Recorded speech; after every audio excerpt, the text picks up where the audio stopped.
எடுத்துக்கோங்க. அண்ணா சொல்லுங்க அண்ணா. இது கர்ணா, என் தம்பி தான். நானும் பண விஷயத்துல பெருசா யாரையும் நம்ப மாட்டேன். ஆனா என் தம்பி ரொம்ப நம்பிக்கையானவன். எந்த ஒரு வேலை கொடுத்தாலும் கச்சிதமா முடிச்சு கொடுப்பான். அதனால நம்ம கட்டிங்னாலும் சரி, கட்சி நிதினாலும் சரி, பண விஷயத்த என் தம்பி கர்நாட்ட பேசிக்கங்க.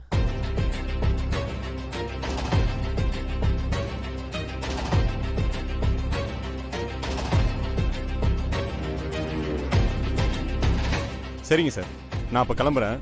பணம் வந்ததும் தம்பிக்கிட்ட கொடுத்துருங்க. சரி, வரேன் சார்.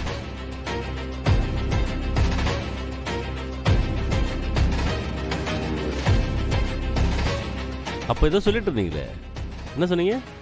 ஆமா கிருபா, உன் தம்பிக்கு கட்சி பொறுப்பை கொடுக்கறத பத்தி நாம பேசிக்கிட்டு இருந்தோம்ல, அத பத்தி தான். ஆமா மாமா, அந்த இளைஞரணி செயலாளர் போஸ்டிங்க என் தம்பி தான் சரியான ஆள். அவன்கிட்ட இந்த பொறுப்பை படைச்சா அவன் முன்னாடி நின்று கட்சி வேலை இழுத்து போட்டு பார்ப்பான்.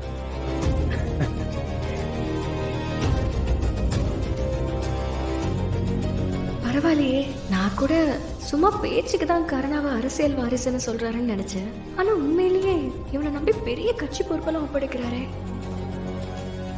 கிருபா, நீ கேட்ட மாதிரி உன் தம்பிக்கு அந்த இளைஞர் அணி செயலாளர் போஸ்ட் கொடுக்கறதா கட்சி முடிவு பண்ணிட்டாங்க.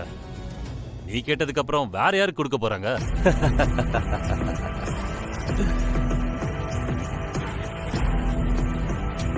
ரொம்ப சந்தோஷம், ரொம்ப சந்தோஷம். அப்போ ஒன்னு பண்ணுவோமா கிருபா? நாளைக்கே பிரஸ் மீடியான்னு எல்லாத்தையும் கூப்பிட்டு போஸ்ட் அடிச்சு பதவி பிரமாணம் மாதிரி தடாபுடாலா பண்ணிடுவோம். என்ன சொல்ற? அதுவும் சரிதான். அப்படி பண்ணா அவனுக்கும் அரசியல் நல்ல ஆரம்பமா இருக்கும்ல. என்னடா சந்தோஷமா உனக்கு? ரொம்ப சந்தோஷம். ரொம்ப சந்தோஷம் அண்ணா. அப்புறம் கர்ணா, சொல்லுங்கண்ணா. நாளைக்கே பதவி ஏற்கணும். அதுக்கு முன்னாடி இதுக்குண்டா நோட்டீஸ் அடிக்கணும்டா. நீ போய் நோட்டீஸை பிரிண்ட் பண்ண கொடுத்துரு. அதில் என் பேர் ரொம்ப பெருசாக வரணும். அது பக்கத்துலேயே இளைஞர் அணி செயலாளர்னு போட்டுக்கோ. சரிண்ணா, செஞ்சிடலாம். போஸ்டெல்லாம் ரொம்ப அழகாக இருக்கணும்டா. நான் சொல்கிறது புரியுதுல? நான் பார்த்துக்கிறேண்ணா. தபார், விளையாட்டாக இருக்கக்கூடாது, ரொம்ப அழகாக இருக்கணும். அதெல்லாம் நான் பார்த்துக்கிறேண்ணா. சரி சரி, போய் ஆக வேண்டிய வேலை பாரு. சரிண்ணா. ஃபங்க்ஷனோட எல்லா ஏற்பாடையும் பார்த்து முடிச்சிடணும். கிளம்பு. நீ படிச்சிருக்க, மாசம் லட்சம் ரூபாய் சம்பாதிப்பேங்கிற ஒரே ஒரு காரணத்துக்காக தான் இந்த கல்யாணத்துக்கே ஒத்துக்கிட்டேன். இல்லன்னா ஒண்ணும் இல்லாத உன்னை என் பையனுக்கு கல்யாணம் பண்ணி வைக்க நான் என்ன பைத்தியக்காரியா?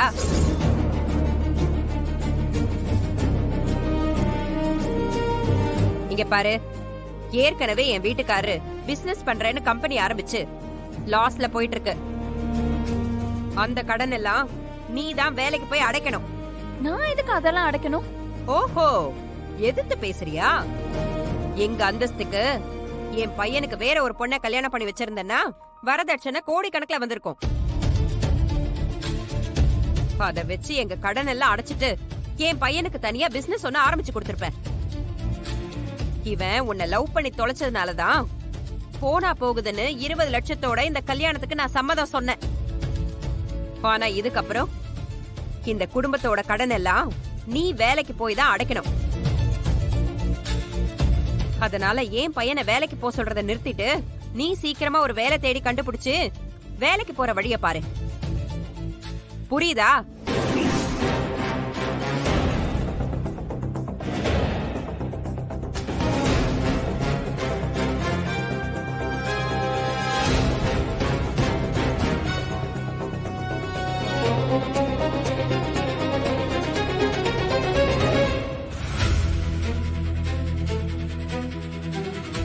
என்ன மாப்ள, ரொம்ப குஷியா இருக்கிய? என்ன விஷயம்? டேய், நீ அண்ணனை பத்தி அடிக்கடி தப்பா பேசுவல்ல. இன்னைக்கு எங்க அண்ணன் என்ன பண்ணாரு தெரியுமா? டேய், என்ன பண்ணாரு தெரியுமாடா? பின்ன என்னடா, நான் என்ன உன் கூட வந்து உட்காந்துருக்கேன், என்ன பண்ணாரு சொல்றதுக்கு? சொன்னா தானே தெரியும், சொல்லு. கிருபாண்ணன் கட்சியில பேசி எனக்கு இளைஞர் அணி செயலாளர் பதவி கொடுத்திருக்காரா. எங்க இன்னொரு வாட்டி சொல்லு. இளைஞர் அணி செயலாளர். ஆ, இளைஞரணி செயலாளரா? ம்.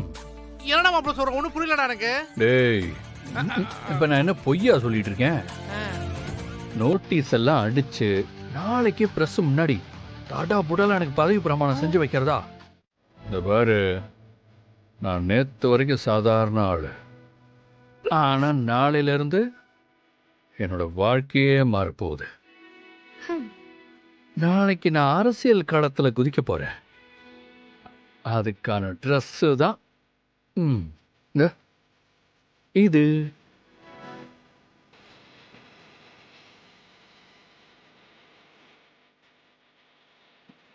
இப்போ உனக்கு இந்த பில்டப் எல்லாம் தேவையா?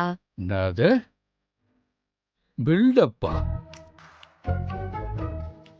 நாளையிலேருந்து இளைஞரணி செயலாளர்னா அரசியல்வாதி மக்கள் முன்னாடி போறப்ப இந்த மாதிரி ஒரு ட்ரெஸ்ல போய் நின்னாதான் ஒரு மரியாதை கிடைக்கும்.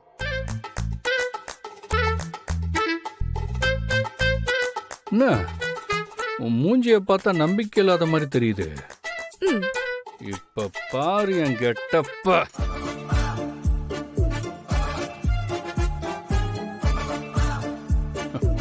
எப்படி? நல்லா இருக்கு, நல்லா இருக்கு.